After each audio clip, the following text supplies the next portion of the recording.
बिस्मिल्लाहिर्रहमानिर्रहीम। कल हम लोगों ने स्टार्ट लिया था जी कंपनी लॉ का, और शुरू में हमने बात की थी कि हमारे सिलेबस कंटेंट क्या हैं। हमें पता चला कि जी टोटल कितने चैप्टर्स हैं हमारे पास, 12 चैप्टर हैं। फिर पेपर पैटर्न क्योंकि बी लॉ से मैच कर रहा था तो इसको थोड़ा सा हमने अंडरस्टैंड कर लिया। फिर हमने कंपनी सोल प्रोप्राइटरशिप और इसके ऊपर कुछ इनिशियल सी डिस्कशन कर ली थी। आज इसी डिस्कशन को थोड़ा और आगे लेकर चलते हैं।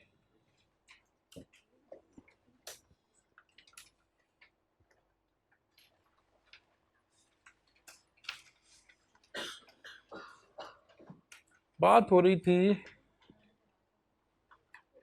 Concept of limited liability. कल इसको हमने इनिशियली थोड़ा सा टच किया।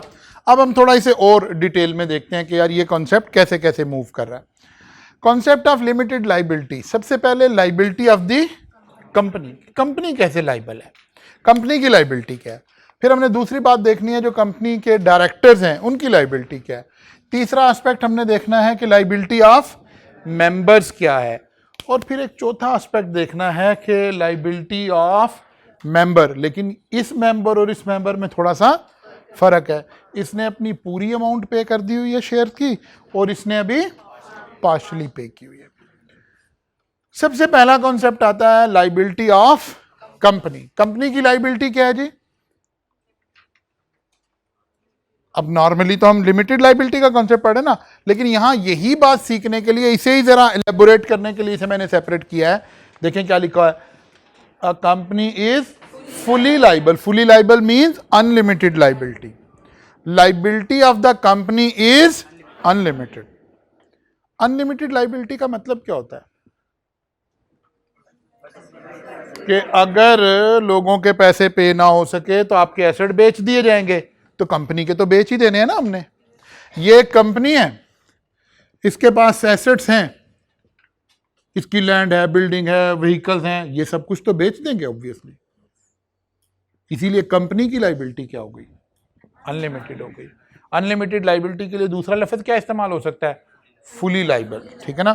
तो liability of the company is unlimited और liability of the company is fully liable. Company is fully liable. Clear होगी बात जी। सेकंड आ गया लाइबिलिटी ऑफ डायरेक्टर्स। वो कहता है if acted with in their powers. अगर डायरेक्टर, आगे हम डायरेक्टर का पूरा चैप्टर पढ़ना है, आपने देखा था कल हमने जब कंटेंट डिस्कस कर रहे थे। अगर डायरेक्टर्स के पास जो इख्तियार दिया हुआ है बीओडी के पास, बीओडी अपने पावर्स के अंदर अंदर काम कर रहा है, कंपनी का डिफॉल्ट हो गया, कंपनी लाइबल है, बीओडी लाइबल नहीं है। बीओडी भी तो जनरली क्या है, मेंबर ही है ना, मेंबर इलेक्शन लड़के आए थे।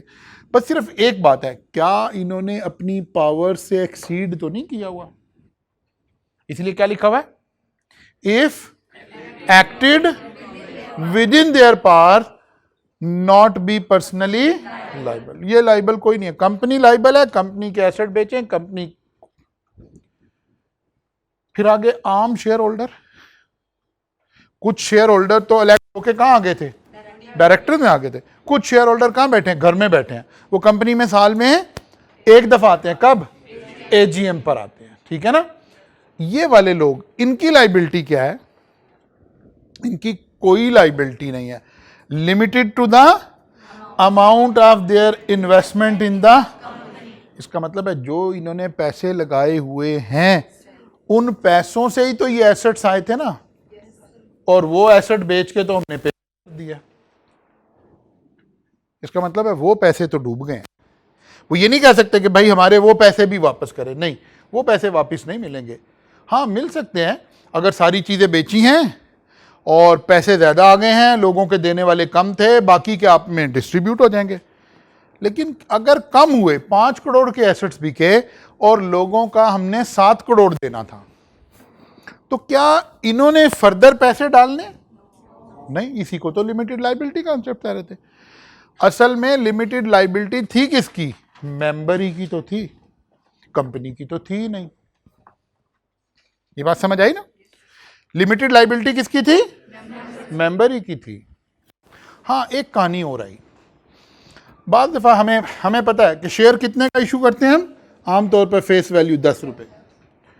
बाद दफ़ा कंपनी शेयर इशू करती है, कहते हैं अभी इतने पैसे नहीं चाहिए, आप ऐसा करें 6 रुपीज़ अभी पे कर दें, 4 रुपीज़ जब हमें ज़रूरत होगी फिर मांगेंगे। इस शेयर को कहते हैं पार्टली पेड। अब शेयर आपके पास फेस वैल्यू 10 रुपए है, लेकिन आपने पैसे कितने दिए हुए हैं? 6 रुपए, पूरी अमाउंट पे नहीं की हुई। This is called partly paid share. अब ये कंपनी डिफॉल्ट कर गई, और डिफॉल्ट का मतलब ही हम ये लें कि पैसे पूरे नहीं पड़ रहे, लोगों के पैसे ज्यादा हैं, पैसे 5 करोड़ देने हैं, चीजें 3 करोड़ की बिकी। क्या मेंबर जिम्मेदार हैं? वो कहते हैं हाँ 4 रुपए के जिम्मेदार हैं, इनसे 4 रुपए तो मांगे ना, ये तो हमने लेने थे भाई, 10 के ऊपर जिम्मेदार नहीं है। बात समझ आ रही है? 10 के ऊपर जिम्मेदार नहीं है। इसीलिए क्या लिखा हुआ है? Members liable to unpaid amount, members liable for unpaid amount. जो पैसे लेने वाले रहते हैं वो तो लेने हैं ना, लेकिन अगर वो लेकर भी पूरे नहीं हुए कोई लाइबल नहीं है, फिर लिमिटेड लाइबिलिटी का कॉन्सेप्ट लगेगा। हाँ एक बात और समझनी है, ये वाला कॉन्सेप्ट अब एग्जिस्ट नहीं करता। यानी अगर आज आप नई कंपनी बनाएं तो अब अलाउड नहीं है कि आप 10 में से 6 रुपए ले लें, अब नहीं अलाउड है। जब ये जो ऑर्डिनेंस हम पढ़ रहे हैं ना, अब इसमें पार्टली पेड शेयर इशू नहीं कर सकते। हम कौन सा ऑर्डिनेंस पढ़ रहे हैं? 2017। लेकिन हो सकता है एक कंपनी 2010 में बनी हो और उसने उस वक्त 6 रुपए लिए हो, तो वो भी एग्जिस्ट कर सकती है। नई कंपनी हम ऐसी नहीं बना सकते, न्यू कंपनी अब पार्टली पेड शेयर से नहीं बन सकती, लेकिन इस लॉ से पहले कंपनीज एग्जिस्ट करती हैं जो पार्टली पेड है। इसलिए अगर उनमें से किसी कंपनी का डिफॉल्ट हो गया तो फिर ये रूल लगेगा, और जो नई कंपनीज बन रही हैं उन पे ये रूल लगेगा। अब तो फुली पेड शेयर ही है। बात समझ आ रही है? नाउ आज हमें कोई कंपनी बनानी हो तो हमारे पास सिर्फ एक ऑप्शन है, फुली पेड शेयर। इसका मतलब है ये कॉन्सेप्ट पुरानी कंपनीज पे लगाने के लिए है। तो लिमिटेड लाइबिलिटी कॉन्सेप्ट को हमने वो 360 डिग्री वाले स्टाइल में 4 हिस्सों में अनफोल्ड कर लिया। तो एकदम से जज्बाती नहीं हो जाना। जब एग्जामिनर कॉन्सेप्ट पूछे ना लिमिटेड लाइबिलिटी का, तो आपने जज्बाती नहीं होना, आपने देखना है कौन से वाली बात पूछ रहा है। कंपनी से रिलेटेड पूछ रहा है तो company is fully liable.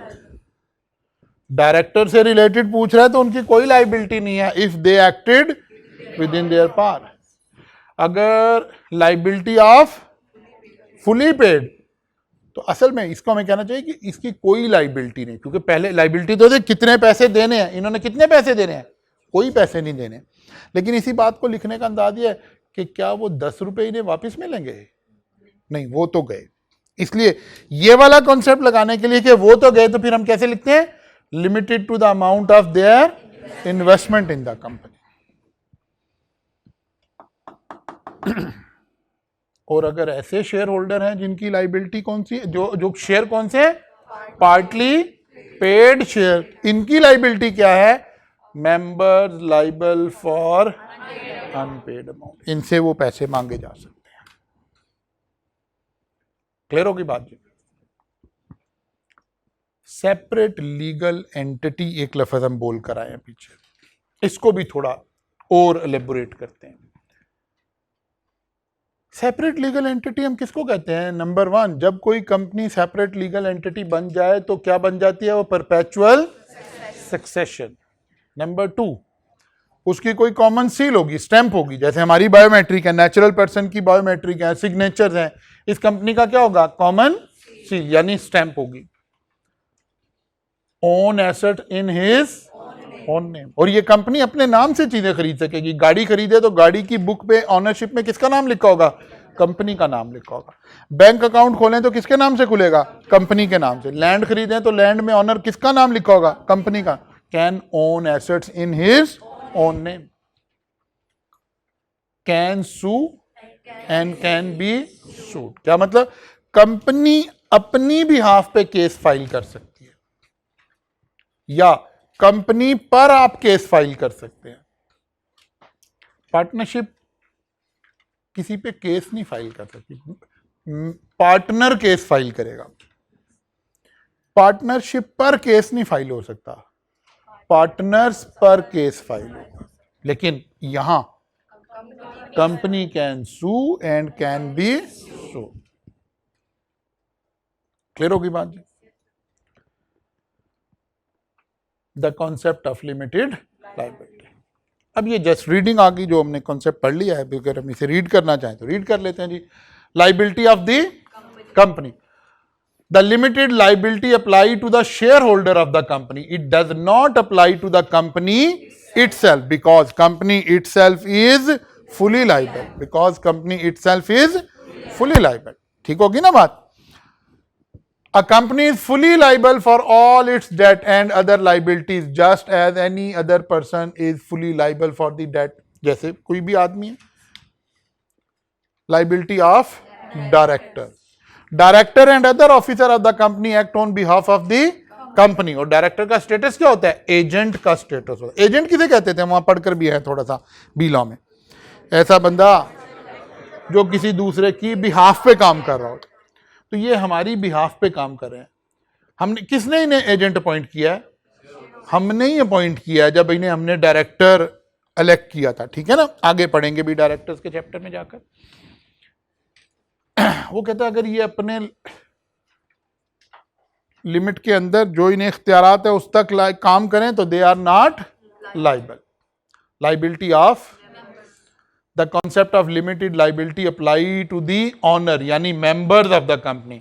Liability of the owner of the company for the debt of the company is limited to the amount of their investment in the company and they do not have to pay any other amount in case of insolvency of the company. Company insolvent हो गई, bankrupt हो गई, इसका एक ही मतलब है कि company के एसेट्स कम हैं और लाइबिलिटीज ज्यादा हो गई। Liability of member in case of a partly paid share, there is an exception to this rule. कौन सा? ये ऊपर वाला। Of no further liability but only when the share issued by company have not yet been fully paid. How creditor are वॉन। वो कहते हैं ये जो बात हमने पढ़ी है कि भाई शेयर होल्डर जिम्मेदार नहीं है, डायरेक्टर जिम्मेदार नहीं है, ये जो लोग इन्वेस्ट कर रहे हैं कंपनी में, यानी कंपनी को लोन दे रहे हैं, वो तो ये सोच रहे हैं कि यार कल को कोई मसला हुआ तो मियां मंशा साहब को पकड़ूंगा, डायरेक्टर को पकड़ूंगा, चीफ एग्जीक्यूटिव को पकड़ूंगा। तो क्या हम इन लोगों को वॉर्न कर रहे हैं, एक जनरल पब्लिक को?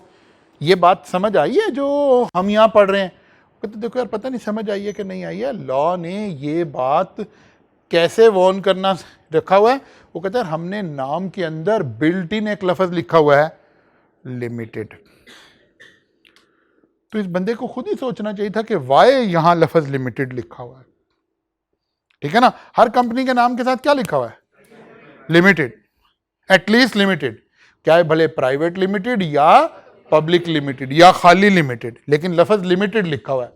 The word limited in the name of the company draw the fact of limited liability to the attention of anyone dealing with. तो यार जो कंपनी के साथ काम कर रहा था उसको इस लफ्ज से वॉर्न होना चाहिए था। जैसे वॉर्न का मतलब ये है ना, जैसे आप किसी जगह पार्किंग करते हैं ना, वहां लिखा होता है parking, park at your on risk. ये वॉर्न कर रहे हैं कि यार भाई हमने गाड़ी खड़ी करने की जगह बनाई है, जिम्मेदार हम नहीं है, यहां से चोरी हो गई, कोई एक्सीडेंट हो गया, कोई आपकी गाड़ी को नुकसान हो गया, हम जिम्मेदार कोई नहीं। वॉर्न कर रहे हैं आप। या आप किसी बस के टर्मिनल पे गए हैं तो कहते हैं यार अब सवारी अपने सामान की खुद हिफाजत करे, वॉर्न कर रहे हैं। ठीक है ना, ऐसे ही हम कंपनी के साथ काम करने वाले लोगों को वॉर्न कर रहे हैं। किस तरह से? कंपनी के नाम में लिमिटेड का इजाफा करके। This is why private limited companies in Pakistan are required to include the word private limited in their name. It also why public company in the Pakistan are required to include the word limited। क्योंकि अगर private है तो उसने लफ्ज लिखना है private limited, और अगर पब्लिक है तो खाली limited.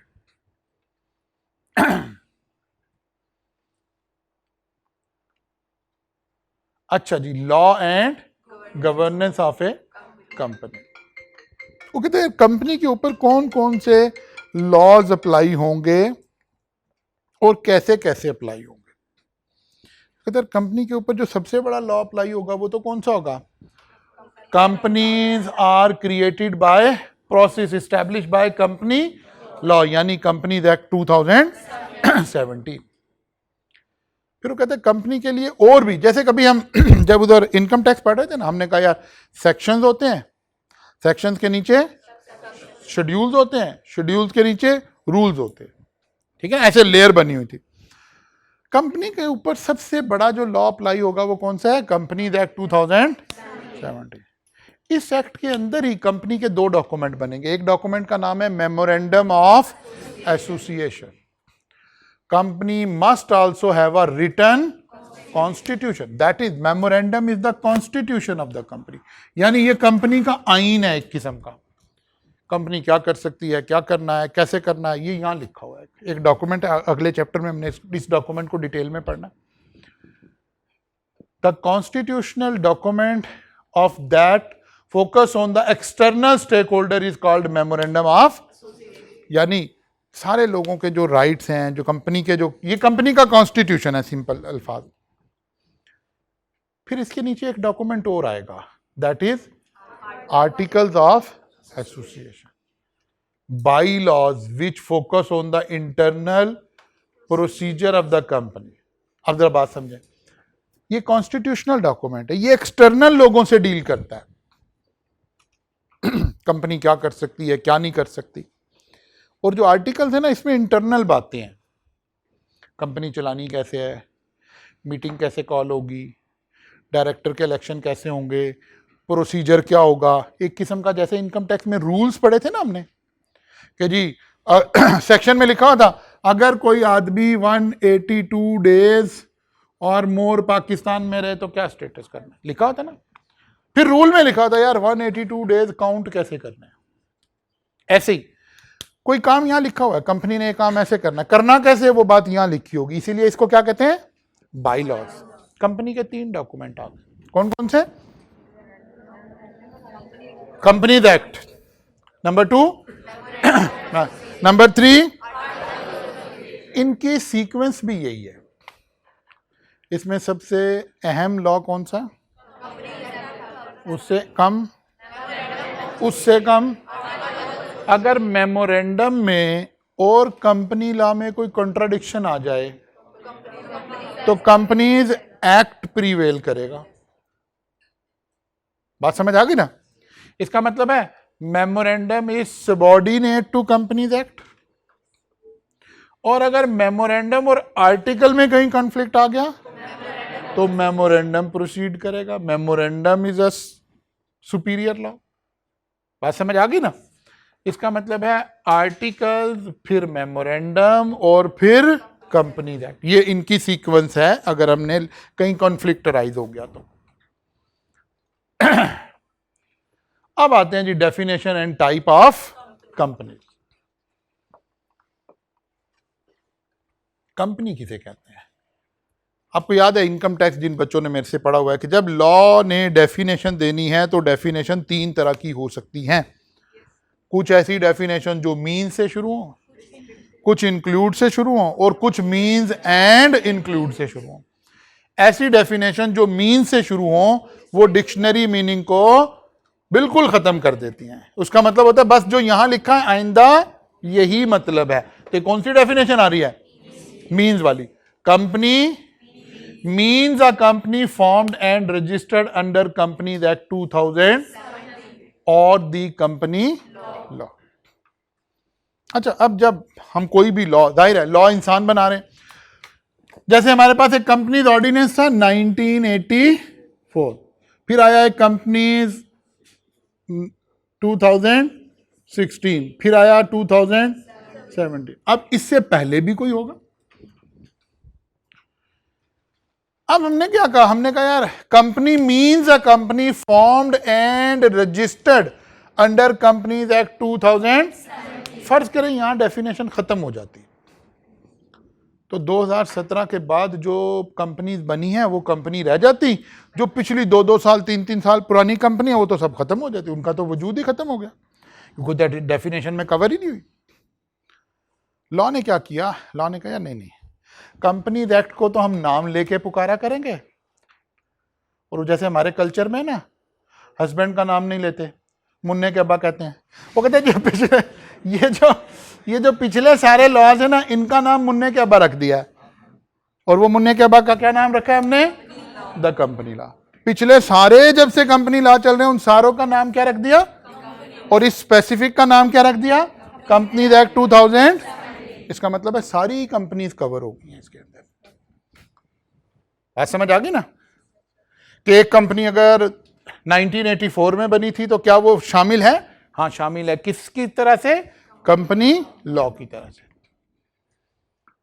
Definition of company law, company law means repealed Companies Act 1930, Companies Ordinance 1984, Companies Ordinance 2016, and also include Companies Act 2017 unless the context provide the otherwise।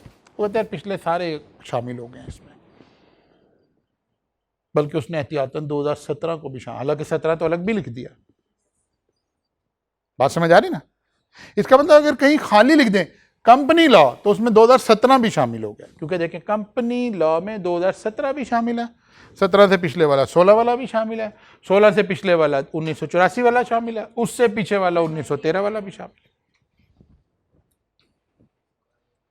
Clear होगी बात जी? अच्छा जी, कंपनी के बाद एक लफ्ज आया बॉडी कॉरपोरेट और कॉरपोरेशन। इसको मार्क कर लें, ये अहम डेफिनेशन है जो एग्जाम में पूछ ली जाती है। इस चैप्टर में से जो सवाल आ जाया करता है उनमें से ये एक रट्टा लगाने वाली डेफिनेशन है जिसे याद भी करने की जरूरत है। Body corporate, a company incorporated under companies act 2017 और मुन्ने के अब्बा। ठीक है ना, वो कह रहा है कि भाई कोई भी ऐसा इदारा जो 2017 के कानून में बना हो या पिछले सारे कवानीन में बना हो, वो बॉडी कॉरपोरेट है। इसका मतलब हुआ, अब जरा वो कभी आप केमिस्ट्री में पढ़ते थे ना, वो एक इस तरह के जुमले, पता नहीं वो ऑल अल्कलाइंस आर बेस, पता नहीं क्या इस तरह कुछ थे ना वो जुमले, मुझे तो भूल गए। अब वो उसी तरह का एक जुमला हम बनाने लगे हैं, all companies our body corporate. क्योंकि बॉडी कॉरपोरेट की पहली डेफिनेशन में क्या लिखा हुआ है कि तमाम कंपनीज क्या है वो 2017 वाले लॉ में बनी हो या उससे पिछले वाले किसी भी लॉ में बनी हो, वो क्या है, बॉडी कॉरपोरेट है। अच्छा जी, नंबर 2 क्या गया जी, अ कंपनी इनकॉर्पोरेटेड आउटसाइड। हाँ, ये तो हम अपने लॉ की बातें कर रहे हैं। एक कंपनी इंग्लैंड में बनी है, पता नहीं वहां कौन कौन से लॉ होंगे। एक कंपनी सऊदी अरब में बनी है, पता नहीं कौन कौन से होंगे, दुबई में। वो कहते हैं कोई भी ऐसी कंपनी जो इनकॉर्पोरेट आउटसाइड पाकिस्तान हुई हो, वो भी हमारी नजर में क्या है, बॉडी कॉर्पोरेट ही है। तीसरी बात आ गई, a body corporate declared as body corporate in the relevant statute. वो कहते हैं अगर कोई इदारा हमने बनाया, और अक्सर इदारे ना उसका कोई एक स्टैट्यूट होता है, यानी एक कानून होता है। जैसे इसकी एग्जांपल आप ICAP की लें। ICAP की इदारा, ICAP का एक अपना कानून है 1962 या 3, पता नहीं, देख लेना, ठीक है ना, 63 है यार, मुझे अपने इदारे का तो याद रहा। अच्छा जी, ठीक है, ये इस कानून के तहत ये इदारा बना हुआ है, ठीक है। अब ICAP के साथ लिखा हुआ है प्राइवेट लिमिटेड, ICAP कंपनी है नहीं है। वो कहता है अब ये पता चले कि ICAP बॉडी कॉर्पोरेट है कि नहीं है। वो कहता है इस स्टैट्यूट में देखें कि क्या लिखा है इन्होंने, क्या लिखा है कि ये बॉडी कॉर्पोरेट है, तो फिर ये बॉडी कॉर्पोरेट कहलाएगी, और अगर नहीं लिखा तो नहीं कहलाएगी। इसी तरह स्टेट बैंक ऑफ पाकिस्तान, क्या ये कंपनी है? नहीं। इसका कोई एक लॉ होगा जिसके तहत ये बना होगा। उस लॉ में देखें कि क्या इसे बॉडी कॉर्पोरेट का दर्जा दिया। बॉडी कॉर्पोरेट का दर्जा देने का मतलब क्या है? क्या ये सेपरेट लीगल एंटिटी है? क्या ये सेपरेट लीगल एंटिटी? इसमें वो सारे कैरेक्टरिस्टिक्स आ गए सेपरेट लीगल एंटिटी वाले। अगर इस लॉ में लिख दिया तो आई कैप में वो सारे कैरेक्टरिस्टिक्स आ गए, कौन से? Separate legal entity. क्या मतलब? ये सेपरेट, मेंबर सेपरेट। अब मैं आई कैप का मेंबर हूं ना, अब मैं सेपरेट हूं, आई कैप सेपरेट है। आई कैप अगर बॉडी कॉर्पोरेट है तो आई कैप जब एसेट खरीदेगा, लैंड खरीदेगा तो अपने नाम पे खरीदेगा, गाड़ियां खरीदेगा तो अपने नाम पे खरीदेगा। किसी को आई कैप से कोई इख्तलाफ हो गया तो वो आई कैप को सू करेगा, और अगर आई कैप को किसी से एतराज हो गया तो आई कैप उसको सू करेगा।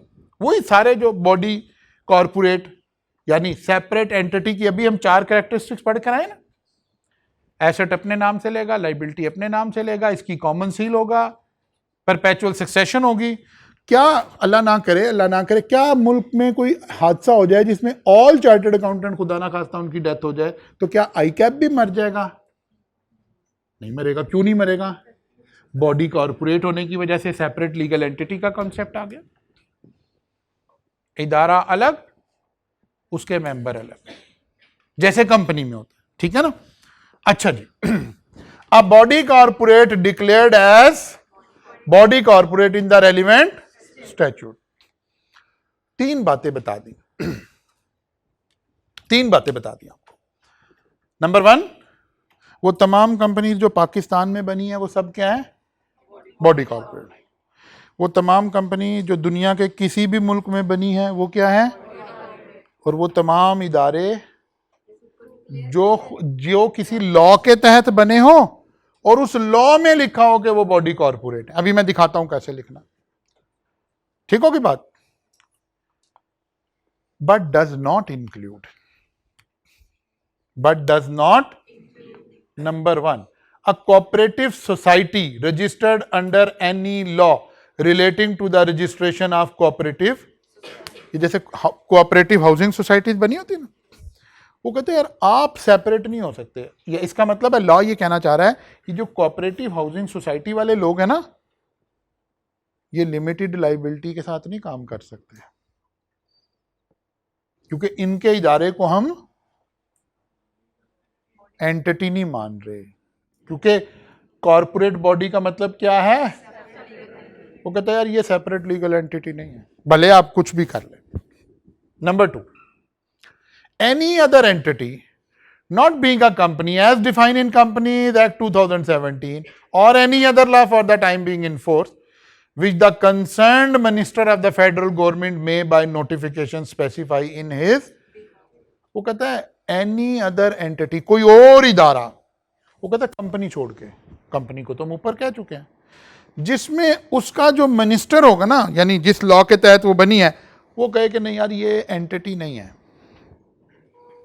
कॉर्पोरेट बॉडी नहीं है जी। वो लिख रहे हैं, मैं अभी दिखाने लगा मुंह से कैसे कहना बता रहा हूं। कितनी चीजें हो गई? 5, 3 इंक्लूजन, 2 एक्सक्लूजन। अब देखें इसके अंदर ये गुंजाइश मौजूद है कि ये इटसेल्फ डेफिनेशन 4 मार्क्स 3 मार्क्स के लिए पूछी जा सकती है ना, ठीक है ना। इसीलिए इसे मार्क कर लें, इसे रटा लगाना है। अब आपने समझ लिया आपने। अब वो जो आप कह रहे हैं ना जी कैसे लिखा होगा मैं आपको एग्जांपल दिखाता हूं। किसकी? आई कैप की। ऑर्डिनेंस है हमारा 1961, 63 नहीं, चार्टर्ड अकाउंटेंट ऑर्डिनेंस 1961। अब देखें क्या लिखा हुआ है यहां, इस लॉ में कैसे बातें लिखी हैं, हमें समझने के लिए पढ़ रहे हैं, ये वाली बातें याद नहीं करनी, तो प्रैक्टिकल एग्जांपल मैं आपको दे रहा हूं सिर्फ। The incorporation of the institute, all person whose name are entered in the register at the commencement of this ordinance, and all person who may hereafter have their name entered in register under the provision of the ordinance, so long as they continue to have their name borne on the said register, are hereby constituted a body corporate by the name of the Institute of Chartered Accountant of Pakistan, and all such person shall be known as member of the institute। वो कहते जिस दिन हमने इदारा बनाया था ना 1961 में, उस दिन तो हमने एक लूट सेल लगाई थी, कुछ लोगों को ऑनररी मेंबर बना दिया था, फ्री में, कोई क्राइटेरिया था, फ्री में मेंबर बना दिया था। जाहिर है कि इदारा बनाना है, चलो भाई इसको भी डिग्री दे दी, इसको भी दे दी, आप सब चार्टर्ड।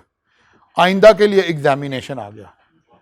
और ये ना सोचो फिर, अब तो 1961 से पहले होते तो बाबे बन के होते तुम, अब तुम सब यही सोच रहे हो हम उस वक्त होते तो हम बन जाते, ठीक है ना। जैसे हमीद चौधरी साहब थे ना, बड़े रिनाउंड हमारे चार्टर्ड अकाउंटेंट है, बड़े सख्त मिजाज थे, ट्रेनिंग बड़ी अच्छी करते थे, लेकिन बड़े सख्त मिजाज थे, बाकायदा गालियां निकालते थे ट्रेनिंग स्टूडेंट को। लेकिन लेकिन लेकिन लेकिन इंडस्ट्री सारी जानती थी कि इसकी ट्रेनिंग कहाँ से हुई है, हमीद चौधरी साहब से। वो ये पुराने दौर की मैं बात कर रहा हूँ। अगर उस वक्त चार्टर्ड अकाउंटेंट की सैलरी 70,000 होती थी ना, तो हमीद चौधरी साहब वाले चार्टर्ड अकाउंटेंट की सैलरी 1.25 लाख होती थी। 50,000 उन गालियों का एक्स्ट्रा मिलता था जो आपने खाई होती थी आर्टिकल के दरमियान में। तो सख्ती से नहीं घबराते। तो वो हमीद चौधरी साहब ये वाले मेंबर ही थे जो ऊपर से आए थे, ठीक है ना। और बाकी जो लोग हैं अब वो क्वालिफाई करके आ रहा है, अब आप क्वालिफाई करने की कोशिश कर रहे हो, हम कर चुके हैं, ठीक है ना। तो वो कह रहा है जिनका नाम होगा वो क्या कहलाएंगे, इंस्टीट्यूट। अब देखें यहां इसको पढ़े, institute shall have perpetual succession and common seal and have power to acquire, hold and dispose of property both movable and shall by its name be sued and be sued. वही चारों बातें आ गई। इसका मतलब है क्या लिखा हुआ है, ये बॉडी कॉर्पोरेट है, क्योंकि जब चार बातें आ जाएं इसका मतलब है ये सेपरेट लीगल एंटिटी हो गई।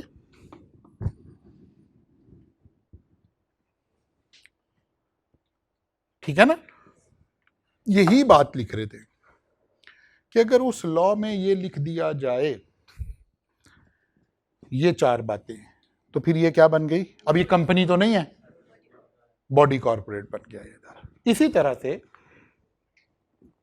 स्टेट बैंक के एक्ट में भी ऐसे लिखा हुआ नजर आएगा, ये उसकी एग्जांपल है, ठीक है ना। तो इसका मतलब वो ऐसे लॉ में अगर लिखा होगा तो फिर वो क्या बन जाया करेगा, बॉडी कॉर्पोरेट। तो बॉडी कॉर्पोरेट की डेफिनेशन क्या हो गई जी, बॉडी कॉर्पोरेट और कॉर्पोरेशन इंक्लूड, तीन बातें इंक्लूड वाली और दो बातें एक्सक्लूड वाली।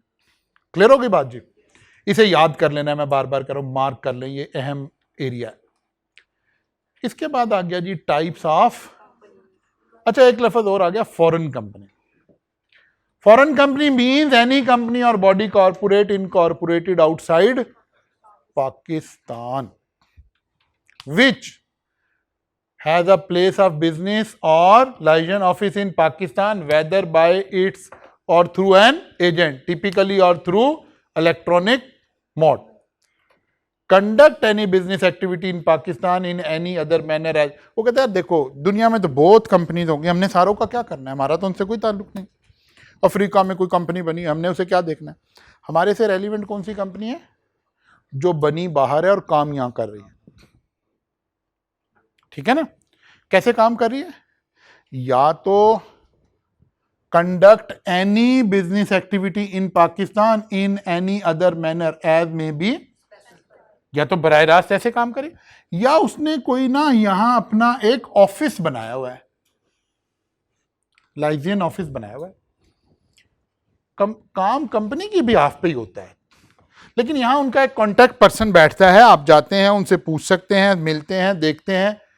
कहते हैं इन कंपनीज को हम क्या कह रहे हैं, फॉरेन कंपनीज, क्योंकि ये कंपनीज हमारे यहां रजिस्टर्ड नहीं हुई हैं।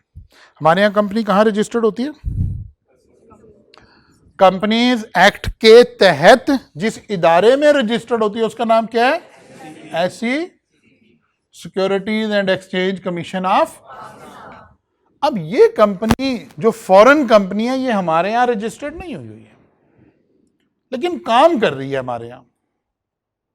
कैसे काम कर रही है, या लाइसेंस ऑफिस के जरिए से या और किसी भी तरीके से काम कर रही है यहां पर, लेकिन रजिस्टर्ड, अगर वो इसके तहत रजिस्टर्ड हो जाए तो फिर तो ये नॉर्मल कंपनी बन जाएगी, फिर ये फॉरेन कंपनी नहीं रहेगी। जैसे बाज़ दफा जो इंटरनेशनल कंपनीज हैं वो क्या करती हैं, पूरी दुनिया में काम कर रही हैं, लेकिन जहां जिस मुल्क में जाती हैं वहां नई कंपनी बना लेती हैं। ठीक है ना, जैसे लीवर ब्रदर्स पाकिस्तान लिमिटेड। अब पाकिस्तान में पाकिस्तान लिमिटेड से काम कर रहे होंगे, इंडिया में हो सकता है इंडिया लिमिटेड से काम कर रहे हो, इंग्लैंड में इंग्लैंड से काम करो।